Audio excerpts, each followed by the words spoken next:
All right, welcome. Thank you once again for joining us on a Saturday afternoon. We are going to talk about skills-based health, or you may have heard of it more as standards-based health, just to make sure that we're addressing the standards, and then also most of the standards, they can actually be turned into skills. And ultimately, how can I get my students to be health literate? So a little bit about me before we get started. I'm originally from Minnesota, so every once in a while I'll bust out the O's just for fun because I can. I won't say bag too many times. Um, I am nationally board certified, actually in PE, but I do currently teach health and biomed at ATEC, which is here in CCSD. I'm co-advisor for a few different things. So I try to get active quite a bit. So maybe in the chat, if Andrew would do me a favor and put the link into the chat, you'll have access to this slideshow. So it's going to force you to make a copy, just so you know. Then you can write any notes that you would like to, or the QR code should also go to the same force making a copy. So what kind of stuff are we going to look at today for the objectives? Why is skills-based health instruction necessary to meet the goals of health education? Locate RMC Health's free health skill guides. So I focused a lot on getting some information from RMC, which is a great free resource, and identify and match current health issues to health skills and national standards. So I believe that link was in the chat, so we'll get going. More than likely, you probably are already doing something regarding health skills and having kind of a process. But basically, to break it down, the health skill progression model, you introduce it, you reinforce it, practice it, and then you test it.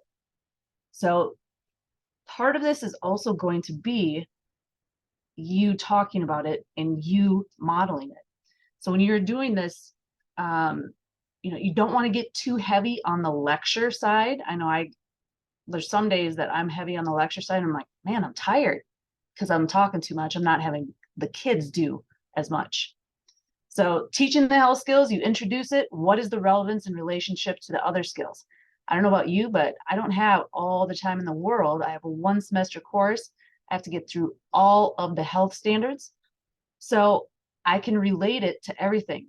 I'm a multitasker. I love multitasking. I can get this done, and then maybe 2 other skills or standards as well. So you introduce it, present it, model it, have the students practice it, and while they're practicing, or those formative assessments, provide feedback, reinforcement, and then actually do the assessing for the summative skill or the summative assessment. Another way that you can think of it is just break down a little bit more what, why, and how. So what am I doing? What am I learning? Are there clear objectives? And actually going back to teaching of the health skills, if you're looking at what is the relevance, how can I relate this to current topics, current health topics, that's also for here in CCSD in Clark County, that's part of our evaluation. That's part of our NEPF. We're trying to make sure that we can actually connect it to why do they even need this information in the first place? So what am I learning? Why am I learning it? And how will I be able to demonstrate my learning? So I'm going to be using the what, why, and how throughout the presentation, just to, kind of bring it back and bring it all together. So not just for you, but also for the students to have some direction. So overall, what are the health education goals? What do we hope to have our students learn by the end of the semester? So we're hoping for health education goals, we want them to be health literate. My goal for them is to maintain healthy behaviors, not just be like, oh, I'm healthy, I'm done. I learned it. I don't need to practice it anymore. understanding that these are skills to address also any unhealthy behaviors, delay the onset of use or experimentation with risky or unhealthy behaviors, and develop essentially that health literacy, because for CCSD, they're not going to get any other formal health class in high school. Usually it's going to be in freshman year, and then that's it. So I'm trying to help prepare them for the rest of their life, at least so they can practice those skills. So we're focusing on skills and content, and learning health content alone will not reach the goals of health education. So if you get too tired with constant lecture, well, that's because they're not getting enough time with that skill practice. So teaching students health skills with functional knowledge will maintain healthy behaviors, address unhealthy behaviors, and delay risky behaviors. So I do want to bring up this bottom link. The notes dive into the health education standards. 1 second, I'm gonna switch over to this.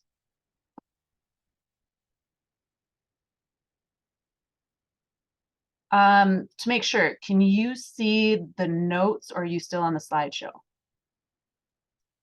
We can see your notes. Awesome, perfect. That's what I would like you to do. All right, so with the notes, on the top is the 8 health education, the National Health Education Standards. This is a reminder at the bottom. So 1/3 of what you should be delivering is going to be the functional health information.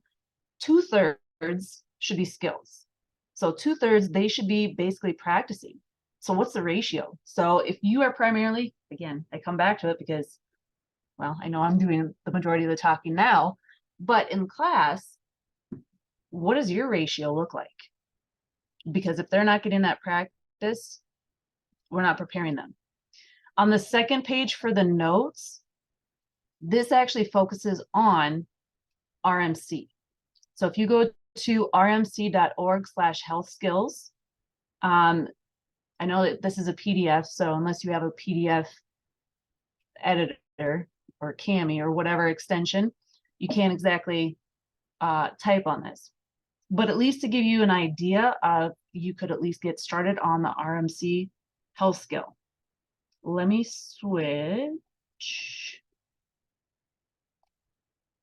No, I don't know if I can.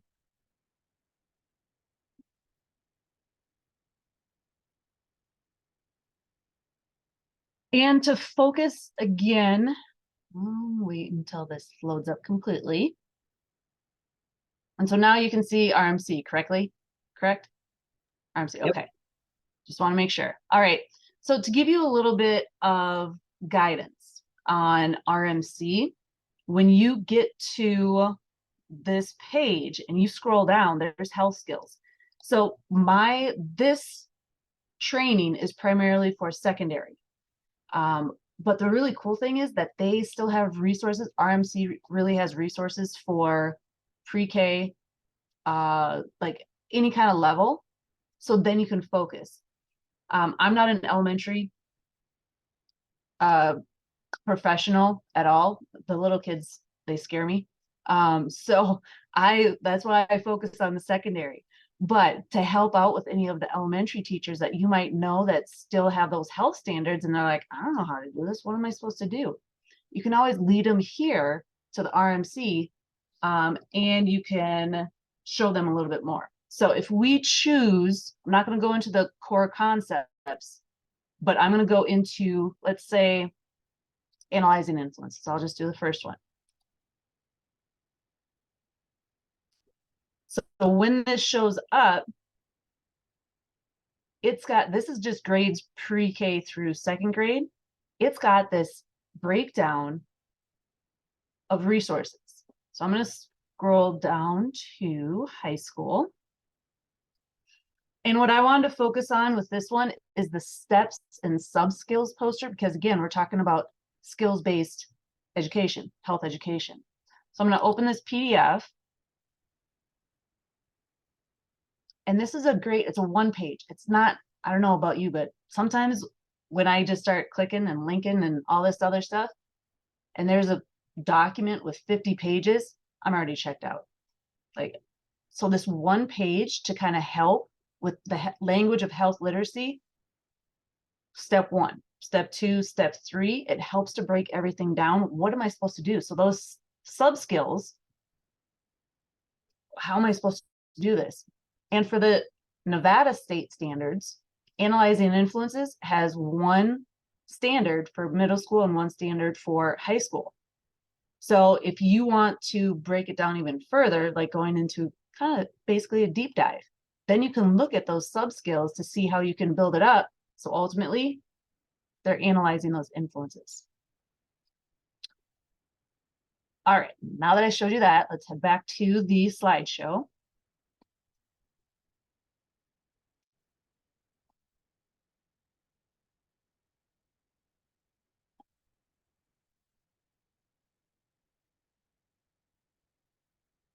All right, so if you're reading this from left to right, so the goals of the health education, we're looking at a backwards design. So ultimately, what do you want your students to learn by the end of the semester? You want them to be health literate. All those goals that we just talked about on the previous slide, how do we get there?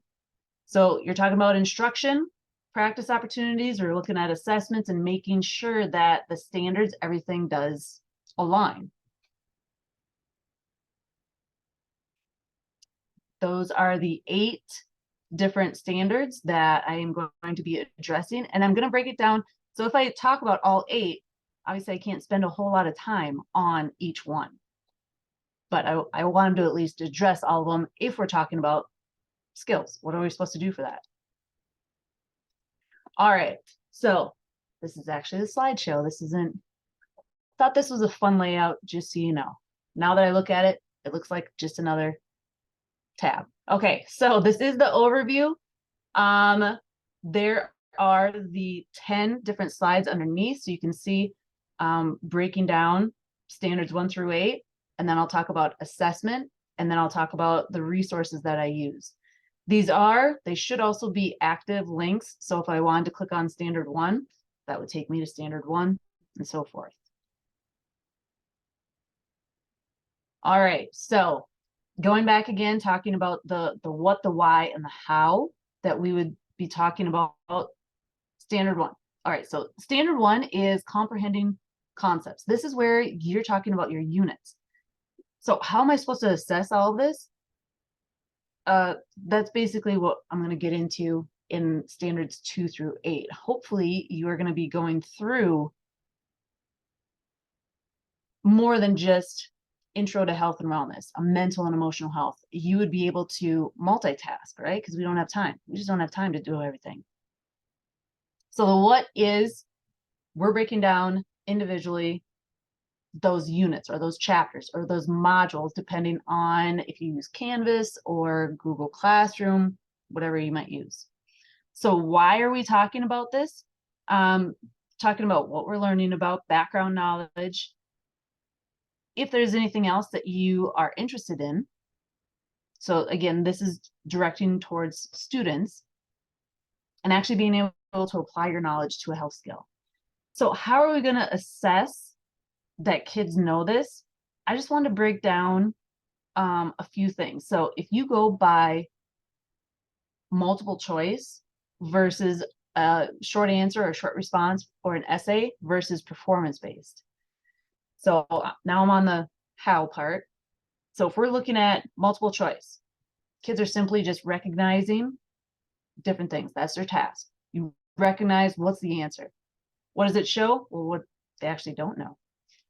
A short answer, short response, or an essay, they have to demonstrate some sort of an understanding. They don't just have a multiple choice or selected response. And that's supposed to show what they know versus performance-based. So again, we're going towards that skills-based health, performance-based. They actually have to apply skills and understanding, and then this is going to show what they actually can do. So this is standard 1, and I'm going to go on to standard 2 through 8. Again, hopefully you would be able to address standard 1 and another standard, and I will show you examples of how you would be able to assess them. Excuse me. Okay, standard 2, analyzing influences. So on the left side, what is it? So I just listed the standards there. So explaining the perceptions of current social expectations. All right, so why are we doing this? Who or what is the influence? Is it positive or negative? And what happens if I choose positive or negative?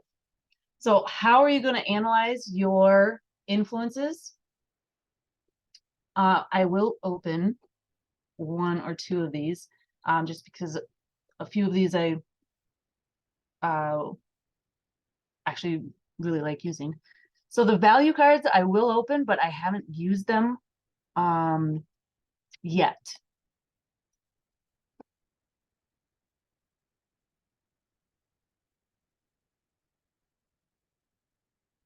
So the values card sort, and I just realized this looks a little off, but value card sort, if you're going to do this, so is it important to me, very important to me, or not important to me? This is a great way for kids to be interactive with trying to figure out what are they influences. Anybody knows me, I love my cards. I love my cards. Sorting, once kids are moving and not just looking at a computer screen, it helps because they're doing something. And also my background is also PE, so I like doing stuff. So dropping down, what kind of personal values? So again, you're going back to the values or analyzing influences. And if you take a look, there's 11 pages of different values. And I am not going to take credit for making these. Beg, borrow, steal, give credit. And the credit is on that first one, that first little card, because I don't have time to create everything. So just so you understand, so these cards, this would be great for anything that you are doing. For example, why would somebody choose to use drugs? You can go back to what's important to me. Well, if you're looking at your influence, well, this is influencing me to choose to not do drugs. That's why I don't want to do them. So that's a great way to also tie in decision making as well. So that's a card sort. The other one I wanted to talk about is influences on health.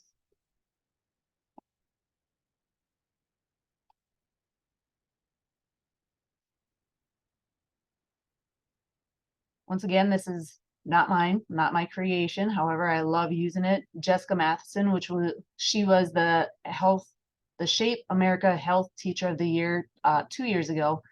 She created a lot of these. It was also during the pandemic.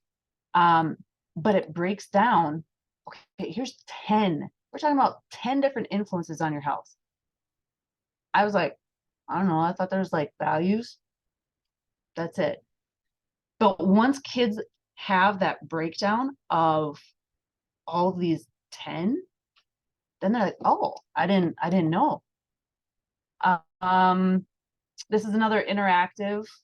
I do like, so on slide 4 of the influences on health, I like doing that one with period 1, period 3, and so forth, because then kids get to brainstorm.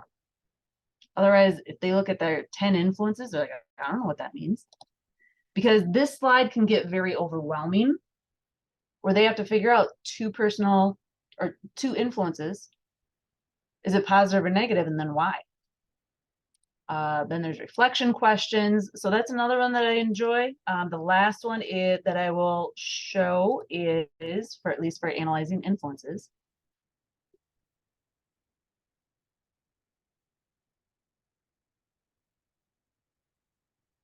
This is a substance use and abuse Nearpod, or it's based on a Nearpod.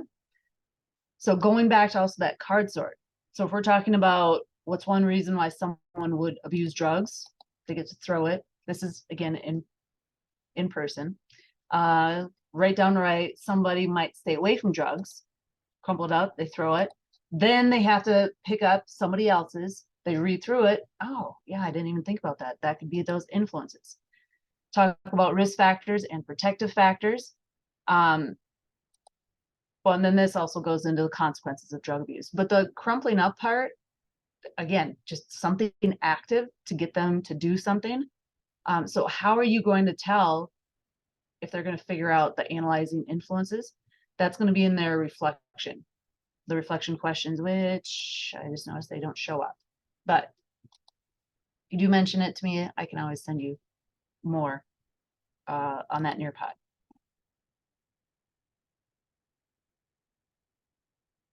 All right, let's talk about accessing. Let me check time. I might 5 trying to do math. Okay, so I'm still good on time. All right. So standard 3, accessing valid and reliable resources. So is this misinformation? Is this disinformation? What, fake news? Like, where are you getting your stuff? Is it only from TikTok? And you're like, yeah, that's all I get is from TikTok. That's it. Not saying all TikTok is bad, but how are they supposed to know what's good and bad? So trying to figure out the validity of health information, that's the what. Why? The why is kind of a combination of the what for this one, but why? Is it actually accurate? And are you going to start spreading misinformation just because you didn't know how to check it? So there is the website scorecard, research guide, slideshow, a gallery walk I do in class. That's based on other research papers, research projects.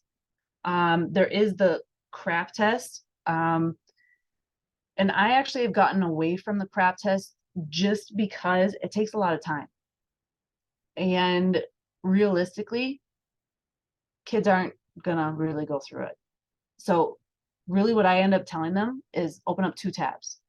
If you can find the same information on one tab and you can find it on another tab, hopefully it's legit sources, then at least you're on your way to having more of a valid resource. Local and Nevada specific. Let me open that one.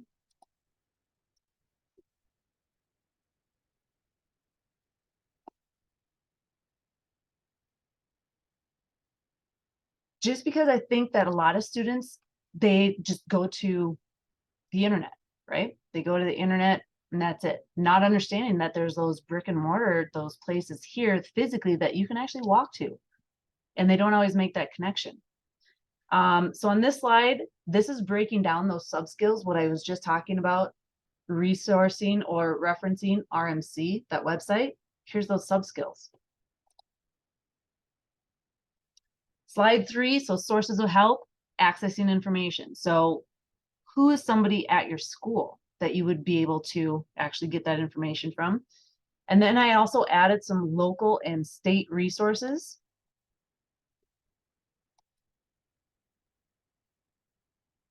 So department, so this is mainly, sorry for the northern part, but this is mainly for the southern part because I'm located in southern.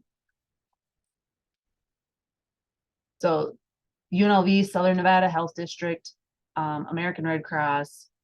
Well, that's more of a national thing, but just to understand that they can get that information based on health information. All right.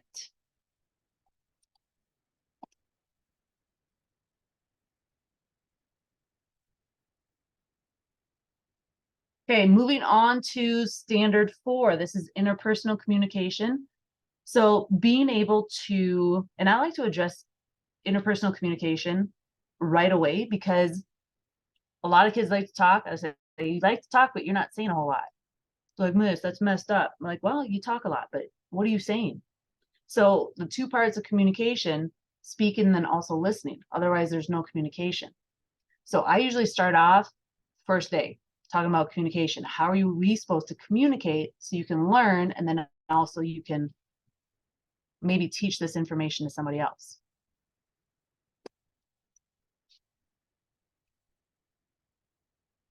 All right, so this is going to be a combination of communication skills. Are you going to use I messages? So the I statements, people taking accountability for their own information, active listening skills, not just saying, right, while you're looking at your phone, great. Actually maybe listening. It's a interesting concept for some students. Refusal skills and conflict resolution. This is great with role plays and decision making. So for the how are you going to test, how is this going to be skills based, getting them to demonstrate through role play how they're supposed to do it. So the first one, the semi-script, is actually, it's a script that starts off, then how are you going to finish it? There's another one that I just noticed I didn't put on here, but it actually has text boxes. So text boxes to start off with, here's this topic, well, here's a response. How is this going to go? Because even though I'd love for them to use, face-to-face communication, a lot of these students aren't going to be able to, they don't feel comfortable sometimes, the face-to-face quite yet. But then the digital, that's going to be more realistic. They've got the role play rubrics, which is, I believe this one is from Diane Farthing. She's a phenomenal teacher with all these rubrics. So I usually get another question of like, okay, so I started, okay, they're doing these things. How am I supposed to assess it? How am I supposed to grade it? So looking at a rubric now, this is a half sheet, the interpersonal communication, and I'll make this a little bit bigger. Refusal skills role play. So that's on the one side. And then on the other side is a problem solving role play. So this would be great to have it double-sided if you're going to talk about refusal skills. And it's just super simple. I love to use peer grading as a form of feedback. So then the kids have to, well, if they actually know it, they would be able to recognize it in somebody else. And it's very simple, a 3, 2, 1, or a 0.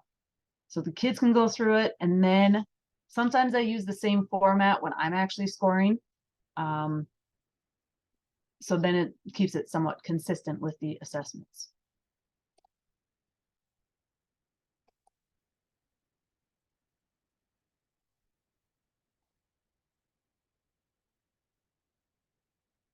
All right, I have done a lot of talking so far. Any questions? Did I lose anybody? Everybody's good? Everybody's good. Thank you, Nancy. Thanks, Kim. All right, good. But obviously, if you do have any questions, please let me know. And then Andrew will let me know. We have an all good in the chat. Okay, awesome. All right. So moving on to standard 5, decision making. Again, bringing it back to, we're turning this into skills. So the 6 steps, I use the 6-step decision making process. I used to go through, okay, this is first step, this is second step, this is third step. I wasted time doing the lecture thing. I introduced it, but one of the things that I chose to start doing is, it's the 4th one in the how, Dean's Party. So I briefly, I borrowed it again. I adapted it a little bit. So then they're getting the information of what does each step do, but they have to apply it right away. So it's not me wasting lecture time or wasting time on this is what it is. It's like, we're skipping ahead. This is also a great part of when you get the application part, the skills testing part, and you give that to them. This is where you can start to differentiate if you need to. Your high flying kids or the higher level kids, they can take it and they can run with it. Some of the, we'll say average kids, they might have a few questions, but they can at least figure it out. If you need to do any adaptations for any of the assignment, this is where you can break it down and you can adapt for any kids with your IEPs, or if they're just struggling, you can pair them up to maybe get the concepts a little bit more. But the Dean's Party, so instead of, again, if there's decision making, and then also when I talk about goal setting, instead of breaking every single thing down, have them just jump into it and apply it right away. I give the instructions first, and then they have to go into applying it. So what is so we're just talking about healthy and unhealthy decisions. What is the outcomes? So the standards are on the left side in the middle. Why are you doing this? Hopefully to figure out, what kind of decisions you're making, and based on your experience, hopefully you make better decisions and better judgment. Scenario strips, comic strip rubric, refusal plan worksheet. Let me show you Dean's Party. And then the last one, the choices.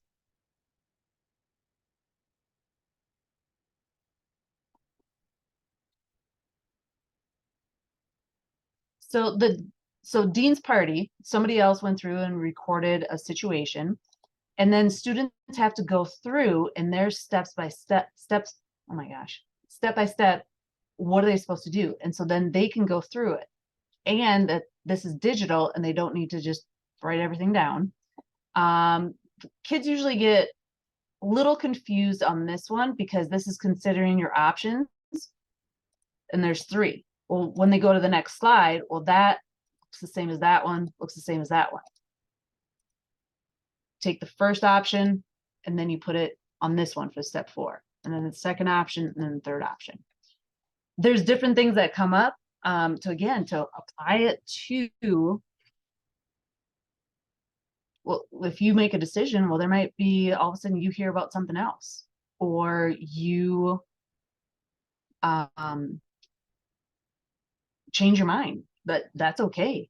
So going through the whole process, and then at the end is the evaluate, and there's reflection questions. I really like that one. The choices interactive film, this is a long one.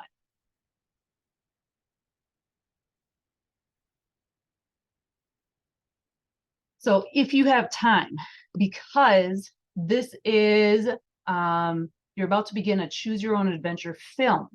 And I will say that it is a Scottish accent, and even with captions on, sometimes I have a challenge understanding what they're saying.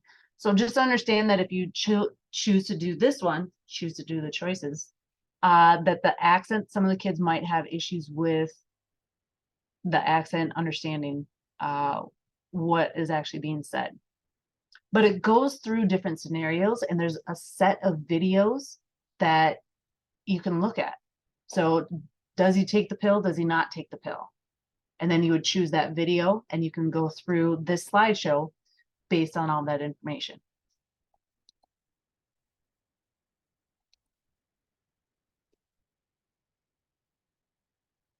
All right, goal setting. This is just practicing goal setting. SMART goals. I find that a lot of kids just really struggle with this. The actual SMART.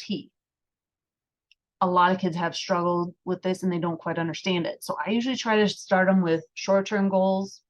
What are you going to do today? Maybe they don't have to necessarily write out a SMART goal, but it's actually something that, okay, by the end of class, what can you do?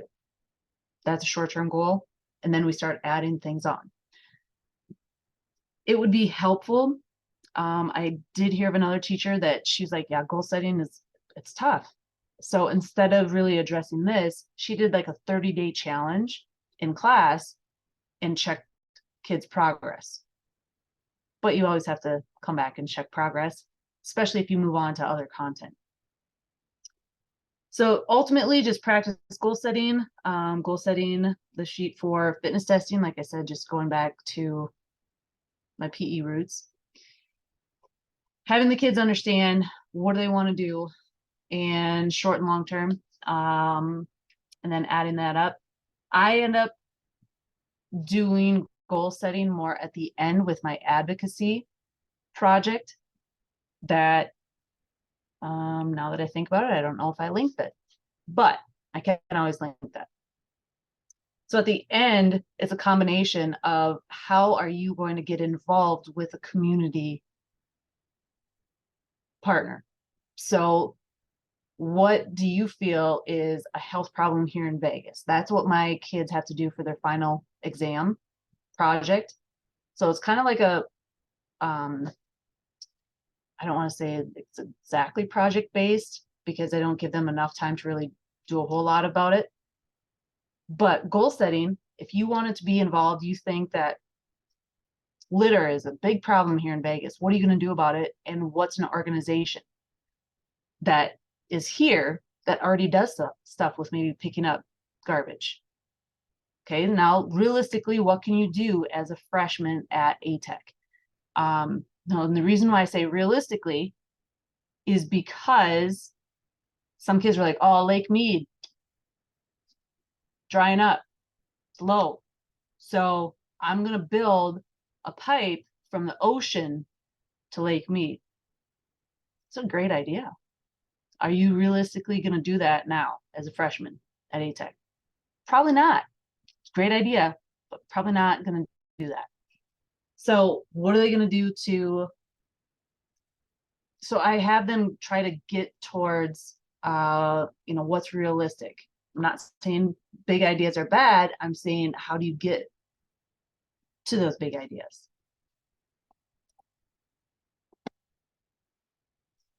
All right, standard 7 is self-management. Now, with self-management, this can be done, like I said, multitasking throughout the entire semester with checking in on themselves. Checking in, journal entry. What I have the kids do every single day when they come, well, for block schedule, when they come in, they do a quick emotional check. So I use clicker magnets. I have pictures up there. Where are you emotionally? How are you feeling? I only give them 4 choices because otherwise, I don't know what these kids would say, but I only give them 4 choices and they have to kind of do a quick self-management. Like, this is where you're at. Are you actually ready to learn? Or do you maybe need a little bit of a break? So self-management, you're figuring out how are you going to maintain it? And what is the importance of assuming responsibility for personal health behaviors? So there is that journal entry, personal responsibility, food intake and analysis, and tracker, which I don't put a lot of effort into just because I don't want them to strictly focus just on every single thing that they are eating or drinking, because that can turn into something else with disordered eating and obsessive. So I mention it, I talk about a general intake and being aware, but not necessarily down to exact.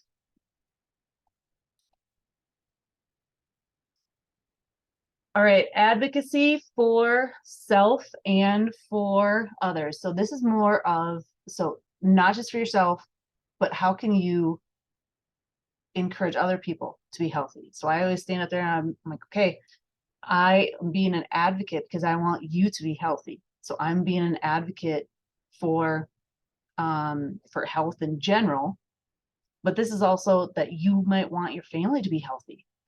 So this can be general, and this can be for every single one for standard 1. For standard 1, the core concepts, the comprehending concepts, every single unit that you do, you can have an advocacy project. You have that information. Now, how are you going to share it with other people? Chalk the walk, the last one that's linked on there. So those are just general ideas. So there's not necessarily any rubrics with it. But chalk the walk is something that I do when the weather's nice, anyways. But taking that message, approved message, they have planning time that they have to go through. What do you want to share? Okay, who are you going to share it to? What do you want to share about? What's the message? What's your tagline? And then they get to actually go out and get dirty with the sidewalk chalk. And for these high schoolers, they love doing it because then they can also show their artistic skills, which is pretty cool.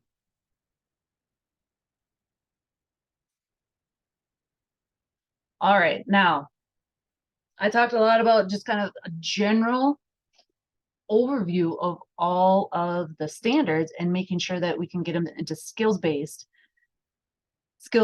health, really get in them to practice the skill, not just be a lot of lecture. Basically the opposite of what I just did for this presentation. So for the assessment part, how are you going to know that this is a good assessment for skills-based? Does it align with standards? It requires students to synthesize what they know with what they can do, higher order thinking. There is criteria that's actually clear. So you have that rubric. It's engaging, they get feedback, and ultimately it reflects real world situations. I'm going to show the first two on the right side, the performance assessment toolkit and then the learning targets. So the performance assessment toolkit,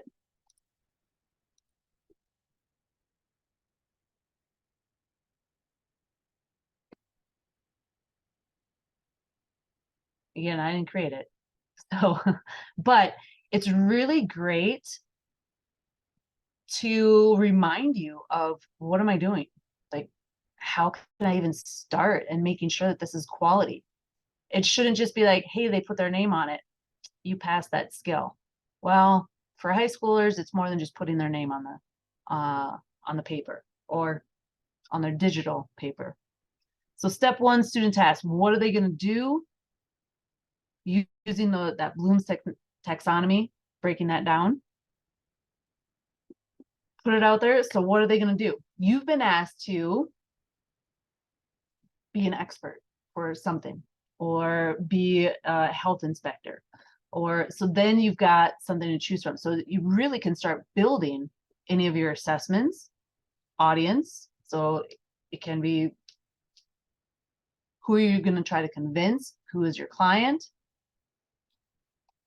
Situation or context. So this is where you're building it.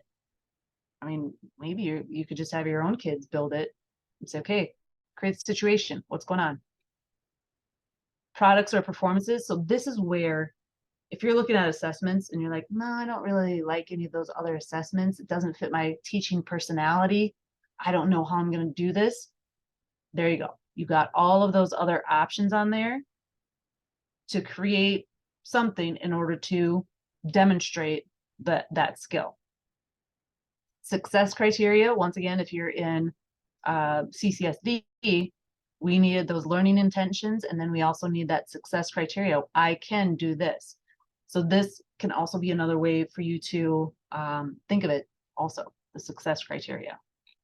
There's technology options, a performance assessment template, examples. I think that was really great because it can get really overwhelming. You think of an assessment and you're like, does this really fit? Or how can I tweak it? Or what are some guidelines should I think of if I tweak it? Let me show you the learning targets one. This is from Allison Fink, who I believe she also presented for Shape Nevada a couple years ago. But this is an example of what you could do for any of the units that you have. So comprehend concepts related to health promotion and disease, okay? What's the objective? Comprehension and knowledge. So let's say you're talking about mental and emotional health. You could use this one. What about nutrition? You could use this rubric. What about substance use and abuse? Whatever the skill is, if you want them to just comprehend some basic knowledge, on the left side, it's a rubric, a 4, 3, 2, and a 1. What is the learning target? And then there's success criteria on the right side. So it's a great way to just break down information, another way to view it. Maybe your school does a 4, like that kind of a 4-point scale. Maybe they do a 5-point scale. Maybe they don't do a scale. Either way, that's a great way. You can always change it on the left side. So there's the same example for standard 2, which is analyzing influences, 3, which is accessing information, 4, which is the interpersonal communication, decision making, and then 7 for self-management.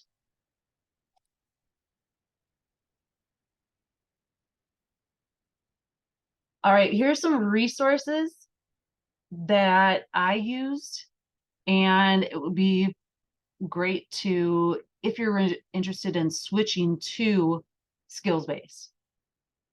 The 2 authors that I would suggest, and I don't know how to say their last name, Sarah Bennis and Holly Alperin. but they've presented at national conferences. The first 3 books are by both of them. And it's really consistent about skills-based health education. The middle one, that's for secondary, but there's also an elementary one. And then I also have the more activities that teach. This just is a little bit more interactive things. Then there is also a green one by the same author, Tom Jackson. It's just giving you a little bit more of concepts. What are you doing? And then there's discussion questions at the end that can help you apply whatever the skill is.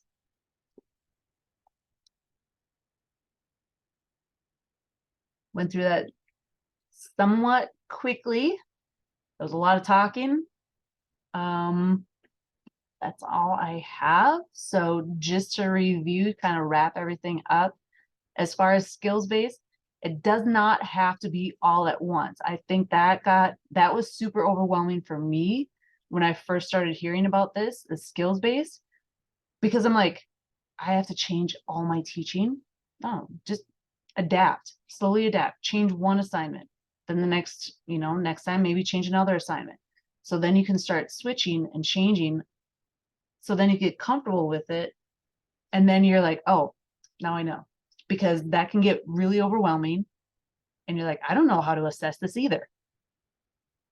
Then you'll get used to it. And then you'll have the kids get used to it and how they can evaluate each other. So not jumping in and just changing everything right away, unless you got time to do that. Good for you. But if you don't, start slowly, one thing at a time. If there are no questions, or if you do have any questions, please let me know. Otherwise, thank you for joining us this afternoon. And if you do have any questions after this, you can always reach out to me. Thank you. Awesome. Thank you so much, Nancy. If you have questions, feel free to come off mute, add them to the chat. Whatever you would please, however you would like to ask.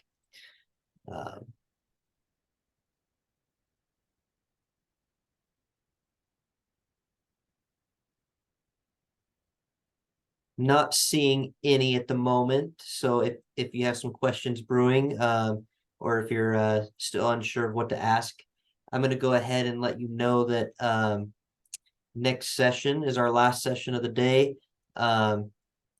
So that is with me. I'll be going over some NDE updates and health updates, PE updates. So if you're interested in some of those things at the state level, you can stick around. Please make sure that you do the attendance tracker and the session survey for this session with Nancy before you leave. And I want to thank again, Nancy, great job. Thank you for being here. Appreciate it. And if you guys don't have any questions, you're more than welcome to take a little bit of an extended break before our next session that starts at 3:10. So thanks, everybody.